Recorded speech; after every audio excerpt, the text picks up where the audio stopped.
From the city of Peaky Blinders, Birmingham, England, I would like to introduce you to Paddy Danda. As the world becomes more automated and the robots take over, it's imperative that we build the right human skills for the future. So pull up a chair, grab a samosa or two, and make yourself very uncomfortable. Hey folks, thank you for joining us for another episode of the Superpower School podcast. I'm your host, Paddy Danda, and on today's show, we have an Agile expert, somebody who is an expert in transformation. And I know a lot of listeners are working in this space, trying to figure out how do you do successful transformation. So I thought I'd bring an expert on the show who can give us a few hints and tips. She is a business transformation consultant, an author, a speaker. She's the author of a book called Cultivating Transformations, a leader's guide to connecting the soulful and the practical. And without further ado, I'd love to welcome Jardena London to the show. Hey, Jardena. Hi, thank you so much for having me, Paddy. It's a pleasure to be here. Oh, you are welcome. And only you and I know how many takes that took for me to get the title of your book right. So I'm not telling. I won't tell. That's our secret. Okay, so Jardena, I love your surname. I've mentioned that right at the start. So I know that is your surname. It's not just the location. And you're calling me from, where are you based? I'm in New Jersey, the New York metro area. Got it. And so, Jardena, in terms of the superpower you'd like to bring to this particular episode, could you tell us more? Sure, yeah. I love the idea of transforming organizations, mostly because I believe that we spend a lot of time at work. So if our workplaces are more soulful and more fulfilling, that changes society. So my superpower and what I think I bring to it's different is helping organizations see new possibilities. Because until you can see a new possibility, you really can't transform. And I think the big way to do that is what you talked about with the book title, is connecting the soulful and the practical. So I say thriving people, thriving financials. It's not just to be soulful and happy. We hear a lot about happiness at work, but it's not just about happiness. It's all emotions, right? Happiness is just one. We bring soulfulness to work that also gets financial results. So it's both things that need to be linked together. It's not that you need to have them both running in parallel. It's that they need to be connected. And that's why I always say connecting the soulful and the practical. I love that word soulful. And in my mind, I have images of jazz music playing, and there's that sort of musical side. When you say soulful, could you explain a little bit more about what that means for you? Yeah, I get that question a lot, and people want to know if I mean religious. I mean, if religious is soulful for you, great. But I find it maybe more better explanation if I think about the opposite. So think about what it's like to be at work when it's soul crushing or when it's soul sucking, right? That is that if you think about like, what's the opposite of soul crushing? It's that you can bring it's not just your full self, but all of your emotion and all of your inner being to work, right? It's more than just, people say like, bring your whole self. It's more than just your whole self. It's that ethos that's inside of you that you're bringing. For many years, I kind of treated my job as a 9 till 5, and I used to just look forward to going back home and doing all the things I wanted to do outside of work. But I think what you're saying is, if you really enjoy what you do at work and you're really engaged in the things you do, then you'll have that soulful feeling, I think. Yeah. And think about the math there. Like I'm not the first person to say this, but I think about the math. Like if it's an 8-hour day and you sleep for 8 hours, and then so you got 8 hours left and you have to still shower and commute and eat, like there's not a whole lot of time left. You're spending most of your time at work. So why wouldn't you enjoy it? That's a third of your life, at least, if not more. So, Jardena, brings me to my next question. How did you end up in this space? Oh, good question. So I started out as a techie. I went to school for computer science and math, and I did run a software company for a while, probably about 12 or 13 years. I ran a software company, and I just kept, after I graduated from university, I kept saying, wow, all those smart people are in these departments, in these technology departments, in these companies that can't seem to deliver. And they're kind of hated by most of the organization, right? I thought that's how I felt. My first job was at a telecom company, and I learned immediately that everyone hated our department. And I thought, why is that? And it became my life's mission to solve that. Why can't a whole lot of people, a whole lot of really smart people seem to get results? And as I started to unravel that, and I learned about Agile, and I learned about good meetings, and I learned about organization design, I realized the problem's not the technology. The problem is how we organize ourselves. And we're chipping away at it. I don't know if we've fully solved it yet, certainly not fully implemented it, but there's got to be a better way for us to work together.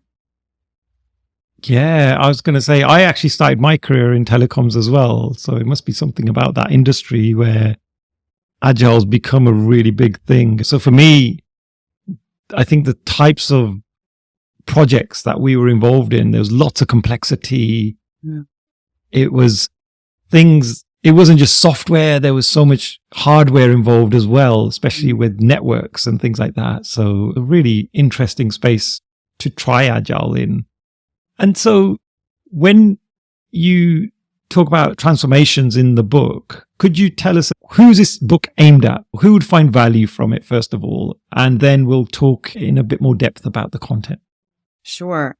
So I wrote the book for anybody who either has transformation in their title or has transformation as part of their role, or even change agent, pioneer, anybody who wants to really make a difference and shake up the status quo. I wrote the book because I do this a lot in my consulting work, is I work with transformation leads, but also I was doing this job before it had a name. And as it started to have a name, and now a lot of people have this in their title, I thought, well, I've been doing that job for a long time, and it's hard. And the reason it's hard is because your job is to challenge the status quo, which might be your boss and might be the people who pay you who don't want you to challenge the status quo. So it can be really a challenging job. And honestly, a lot of people get fired in this job because you're just structurally in a difficult position. So one of my first talks I gave on the topic was how to lead a transformation without getting fired, because it's by nature, you're being asked to do a thing that might get you fired. So I wrote the book as a companion guide for people in this very difficult position to have a companion, to have some solace. And I do have plans to create some community around it too, because it's hard. It's a hard job. Yeah, I think over the last few months, I've been talking to a lot of different clients, and the common theme has always been the culture and the difficulties that they're finding outside of the team. That whole transformation as an organization is really challenging. So what are the big challenges for someone to be able to transform their organization? So one of the big questions I get a lot is, I think some of the challenges are learning how to be diplomatic, right? So if you don't challenge the organization enough and shake up the status quo and disrupt, you fail, because now you're really not making a change. But if you shake it up too much, you get fired. So it's how can we actually be a truth teller and be diplomatic and get that to a point where it's not offensive. And so diplomacy is a huge skill. Politics, nobody likes to say politics, but politics is a really important part of being a transformation lead. And I've had transformations leads say to me, well, I love my job, but I just don't like the politics. Well, and I tell them straight out, if you don't like politics, don't be a transformation lead. I'm sorry. Right? I'm not saying to be like a bad, unethical politician, but if you're not going to engage in politics, you're not going to be able to make change. So really becoming very politically astute is really important in this job. I know no one likes that word, but it's not false. So you really have to think about that. And I think the other challenge that I talk about a lot is pain. So if you're trying to come in and transform an organization on top of pain without addressing the pain that's there, that's festering, you can't. So that's just putting a Band-Aid over a big festering wound. So you need to heal that pain and face it head on before any change is possible. Could you give us an example of that? So where there is pain and people are just glossing over the actual root cause. Sure. I'll tell you the one that I see almost every day, and it will probably resonate with a lot of folks. A lot of times people will say like, we want to be agile, help us be agile. And they're all working over capacity and they don't have any time to even meet with me. So I'm like, well, how are you going to be agile if you're working over capacity and no one can say no? So instead of making you agile or having you do Scrum or whatever they want, I say, let's address your capacity issue first. Let's do the prioritization. Let's manage your WIP. Let's learn how to work within our capacity and know our capacity, because they don't even know their capacity, right? That's why they're working over capacity. So by getting their capacity under control, that's painful. They're frustrated. They're tired. Their stuff's not getting done. So once we get the capacity under control, which is a little agile, right? That's part of the agile, get them a Kanban board, get some prioritization going, but real simple. Then maybe now they have the bandwidth to think about the next stage of the transformation. But that's super painful when you're working over capacity, and there's no way you can layer a new process that you want them to learn when they have no time. I've had that example where I've been training a team and they've been really engaged, and they've then said, but Paddy, we are spread across 10 different projects.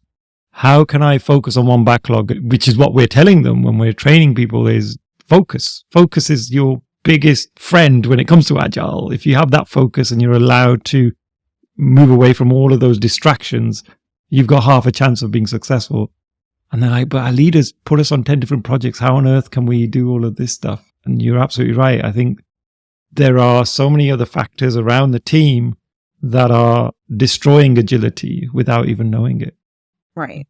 Right. And if you don't address that pain, it's really just lipstick on a pig, right? There was another situation where I was working with this organization who kept trying to get products out the door, but finance, in terms of like revenue and pricing, their backlog was so big that they could not get to these products, like to price the products and get them out the door to the customer. So they were all being held up at finance. Well, what's the point of us continuing to create new products and just have them piling up in front of finance, right? That's the bottleneck. But why are we doing that? And they would all laugh, go, that's just how it always was. And that's how it's going to be. And I was like, wait, stop. Stop and instead of putting your energy into new products, put it into solving this problem that we think is unsolvable, and by the way, we did solve it. But just because we redirected our energy from accepting it and working on other stuff, because it's just like too bad, to actually facing the pain and figuring and dealing with something that was painful and no one wanted to think about, which was finance. If we look at the book, how have you gone about structuring the book? And it'd be great to understand your thought process on that. Sure. So I structured the book. It's stolen from a lot of different things. Integral theory might be one of the things that this might seem familiar to you, but I structured it into 3 sections. The me, so how do I as a leader affect the transformation that's happening? We, which is how do we bring people together? And then the system, which is those underlying mechanisms that drive everything that's happened. A lot of people jump to the system and say, we're going to change the system. We're going to put processes in place. But until you deal with the we and the me, changing the system is, again, like we said, you're building on top of pain. Yeah. And so what level of research has gone into the book? Because I'm sure you've done lots of homework and brought in lots of experiences. So it'd be great to know some of the research that you've had to do for the book. Yeah, it's over time. I do a lot of reading. So I did pull in a lot of sources. A lot of it is from other places. And then some of it is mine. So me section, a lot of that I pulled from Brené Brown. So I had been a certified Dare to Lead instructor for a long time. So a lot of the Brené Brown work on self-awareness, emotional literacy, which I've added, not just from Brené Brown, but the armor, the fact that your armor and your ego gets in the way, that a lot of that is the Brené Brown work. And then I talk about how you show up matters. Your impact changes the outcome of the transformation you're working through. And I don't think that everybody realizes that not just my impact in terms of I did a good job, but how you show up changes. It's the butterfly effect, right? If you come into a meeting, I always give this example. If you come into a meeting and you say you're going to observe and you don't say a word, you impacted that meeting without saying a word. Just by being there, your energy, your facial expressions, the fact that you didn't say anything is as impactful as saying something.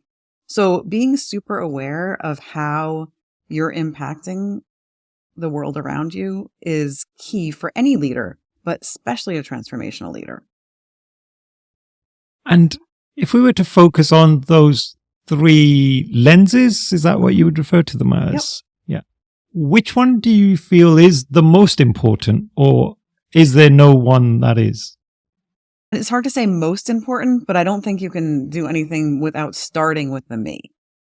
Right. Ultimately, I can't pick between my 3 children here, but listen, it all has to start with you, or else you're not going to be able to do the work you want to do. Bringing people together and mobilizing people is how you get stuff done. But ultimately, building the system is what sustains. Right. Yeah. So the most important is the system, but you can't jump to the third step.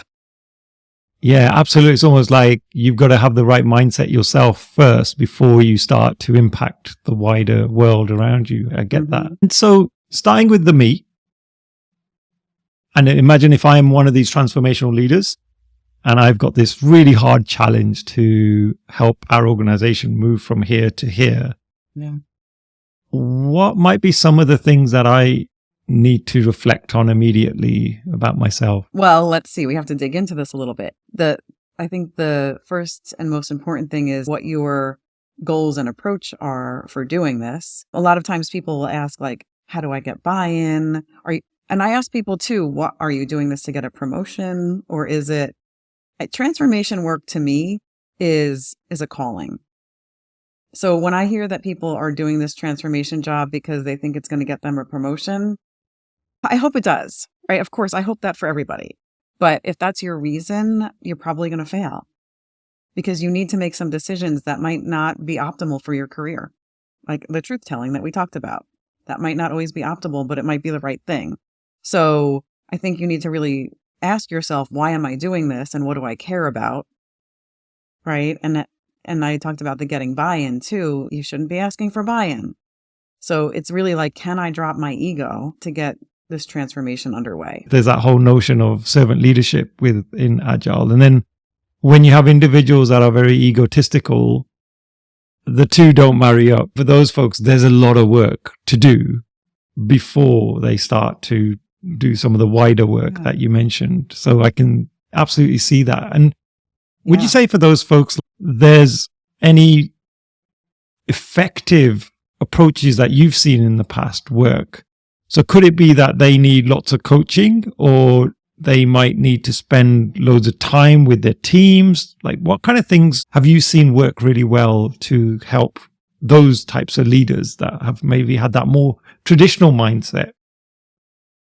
So I'll tell you the best thing, and of course, everyone has to be you have to be open to it in order for it to work. And my goal in life, by the way, not my goal in life, my goal in life is to transform organizations. But for me personally, is to know my blind spots.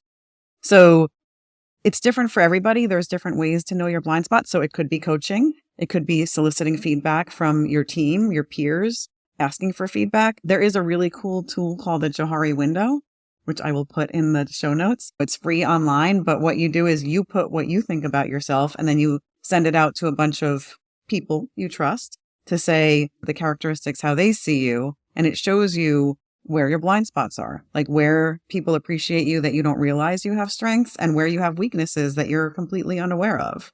So it's strengths and weakness, but you don't always see yourself the way the rest of the world sees you. And it's important for you to know how you're showing up and how people see you. So the Johari window is a great tool for that, but you can just ask people. That's another way.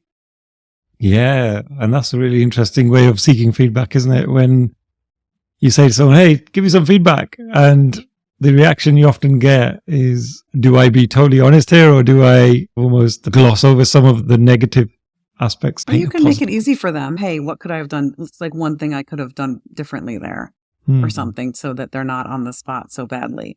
But yeah, I think knowing your blind spots and constantly seeking your blind spots is the key to, well, life, but leadership for sure. Got it. They will sneak up behind you if you don't know what they are. And so for helping the we as a collective, what are some of the challenges you see on that front? Yeah. So we talked about healing the pain already. I think the other pieces in terms of the we is the diplomacy that we talked about, the politics, the being able to know how to build rapport is important. So that's all of your things, your listening skills, right? And just and being able to connect better with people. Now, once you've worked on the me and you've like lowered some of your armor, you've peeled back some of that armor that you have, it's easier to connect with people. But it's not just that I can connect with you, it's that I can connect you with other people.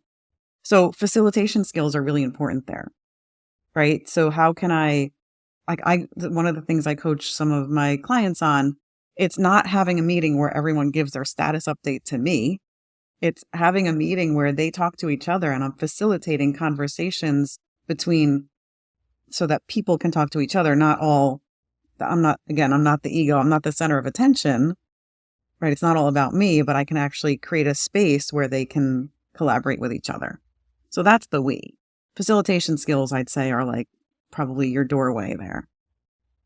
And how important is it for somebody in that transformation lead role to be an expert in Agile and all things around, I guess, organizational structures and that sort of subject matter? I think, especially when we get to the system, it's important, just like being a leader in any field, it's important to know enough. I think understanding the design of organizations and the pros and cons of different patterns is important as a leader in this particular space, not every space. But I don't know that you need to be an expert in Agile. I think you need to be an expert and I'll put it in the show notes for you. I have a book about the 8 key hallmarks. It's called What is Agile Really? But what it does is it lays out the 8 key hallmarks, benefits, business benefits of Agile. I think you need to know that. I don't think you need to know the details of one mechanism or framework over another. I think you need to know fast feedback, right? Customer centric, trust. Those are the kinds of things that you need to know. Continuous improvement. Those are important things to know as a leader, but the mechanisms to implement those, you don't need to know them in detail.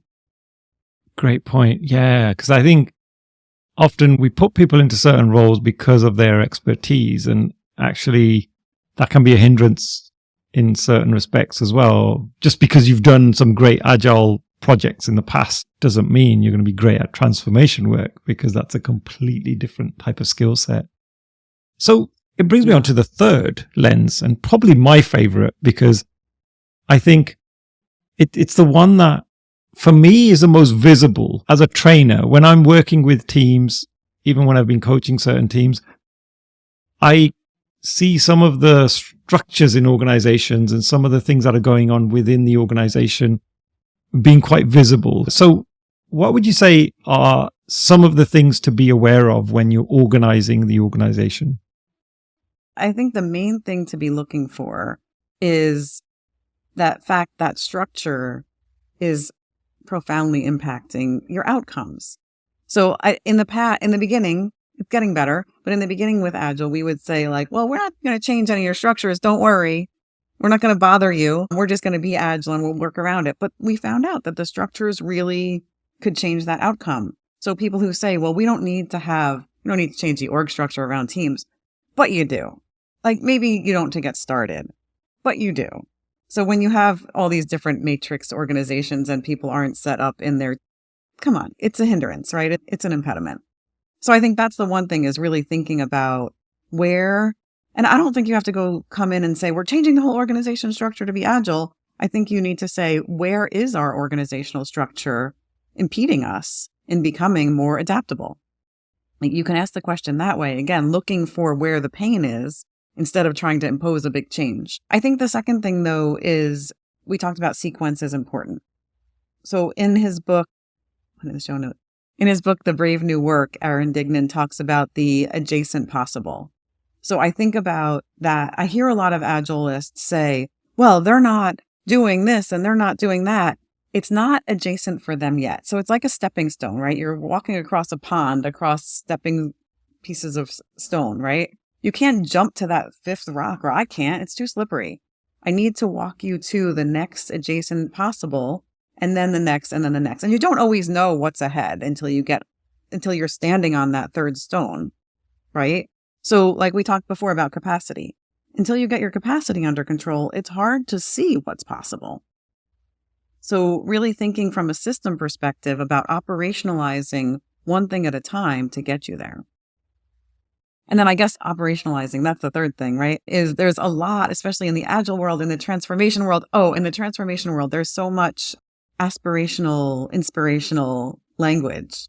We talk about, here's an example, experiment and learn. And it all sounds wonderful and everyone loves to talk about it, but then no one goes and does it.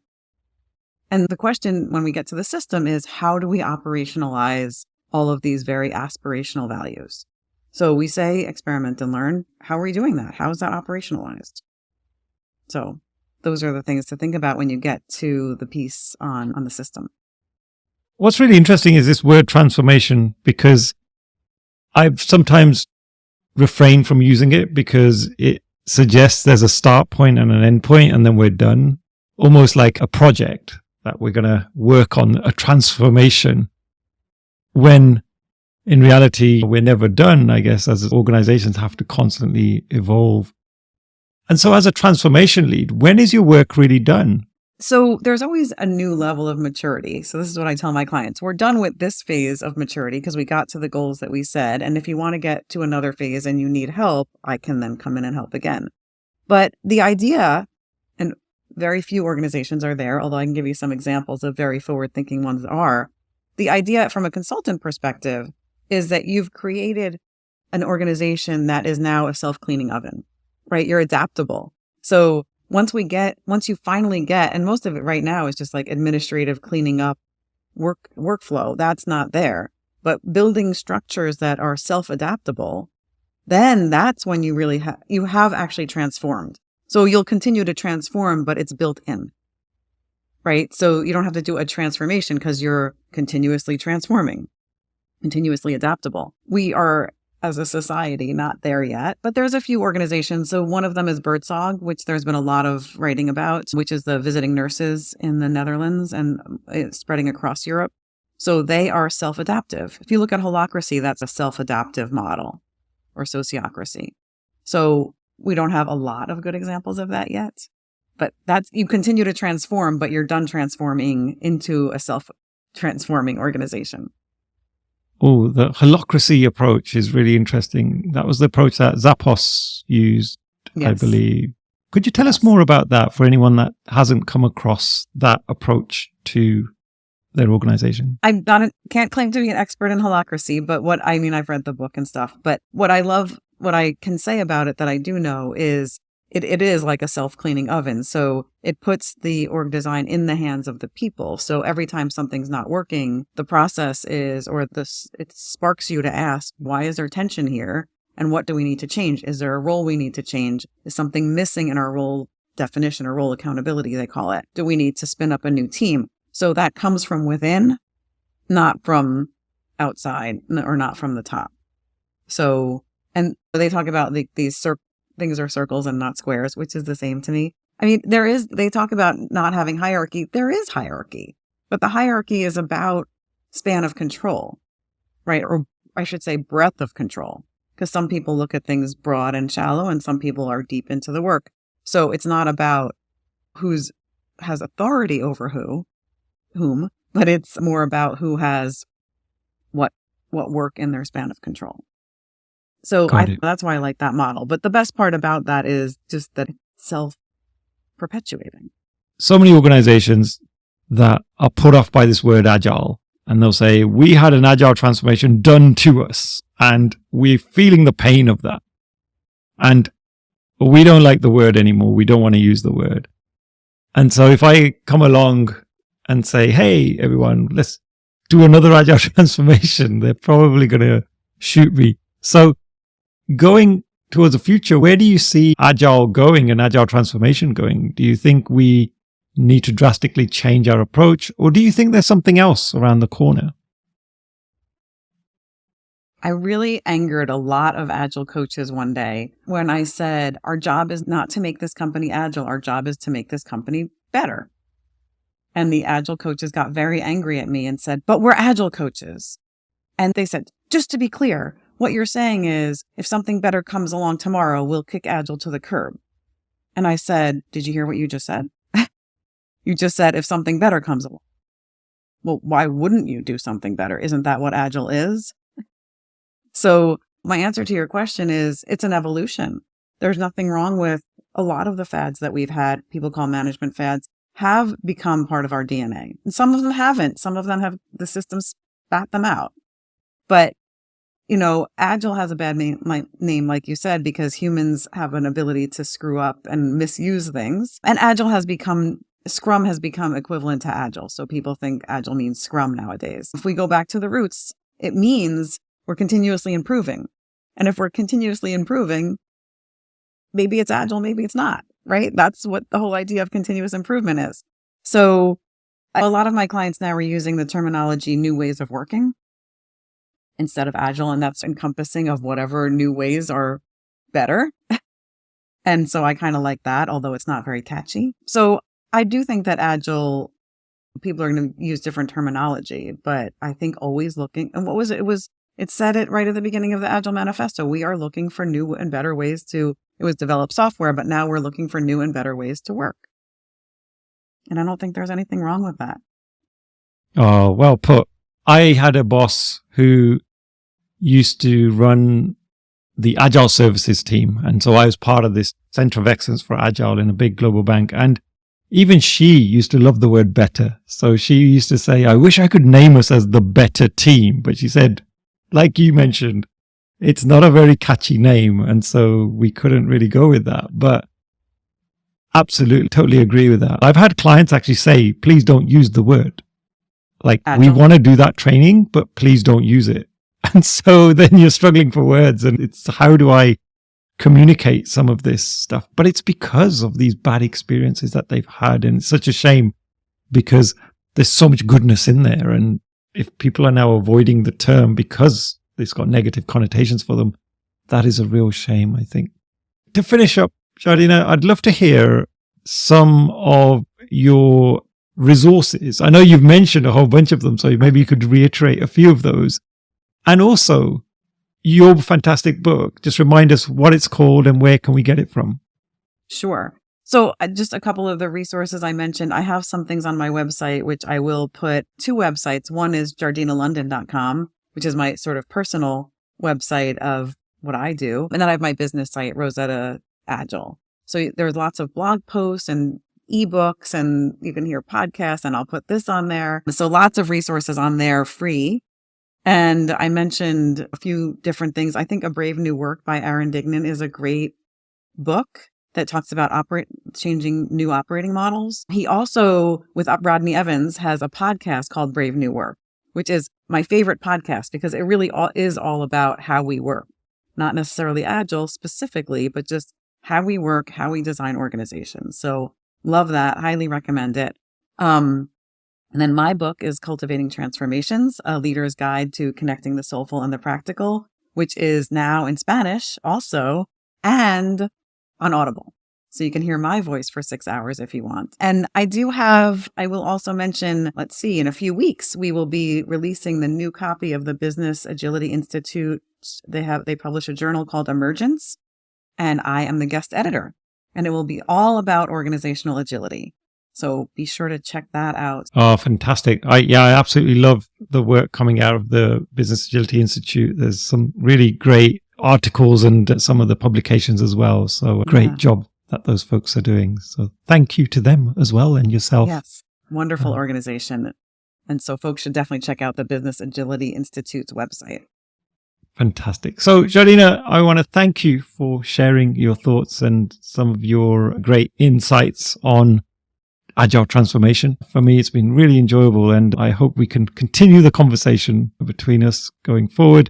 We will put all the links in the show notes as well. Hopefully we'll share those with everybody as well. But I give you the final word. What's one bit of advice you would give people who are struggling, who are going through an Agile transformation and just want to see a little bit of light at the end of the tunnel? The one piece of advice that I would give that we didn't talk about, I'll give you one little teaser here, is love your boss. So that is, if you have a boss that is making it difficult for you to do your transformation job, Find a way to love your boss or client if you're a consultant.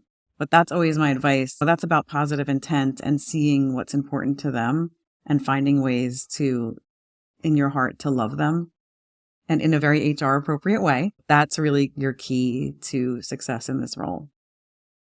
Got it. Oh, I think that's a whole episode in its own right just there. You've lifted the lid on something. But maybe we'll get you back and you can tell us more. I would love it.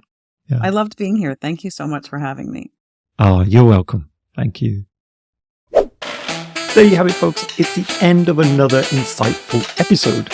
And as always, thank you so much for sticking around to listen to this episode and for helping support me and encouraging me to create more content for you guys. If you'd like to get in touch with me directly, you'll find my email address in the show notes, or equally head over to the website and click on the contact link. And I promise I will respond to every single message I receive. I'm always looking for your feedback, so if you'd like me to change things up or improve things, I would love your opinions. If there are topics that you would like us to do future episodes on, or there are other great speakers that you are aware of, then please do mention them and we'll see if we can make it happen. Thank you once again.